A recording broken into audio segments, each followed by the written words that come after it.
In this guide, I'm going to be showing you how to add an already installed game to the Epic Games launcher.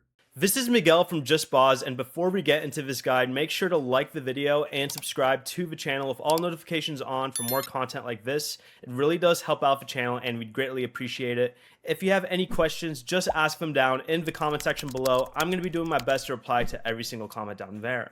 First, you're going to have to find your Epic Games installation folder, and to do this, you're going to want to open your library here and click the three dots under a game that is already recognized.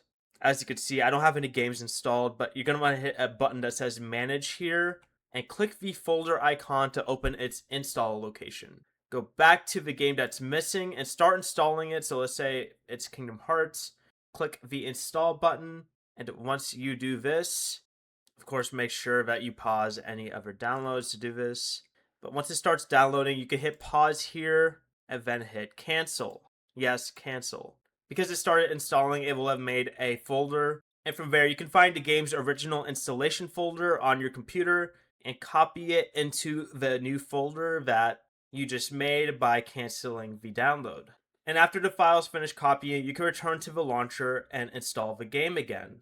Instead of downloading the entire game, Epic Games should verify the existing files, and you can then delete the old folder to free up storage. Before you leave, remember to like the video and subscribe to the channel with all notifications on for more content like this. It really does help out the channel and we'd greatly appreciate it. And if you did have any questions, just ask them down in the comment section below. I'm going to be doing my best to reply to every single comment down there. Peace.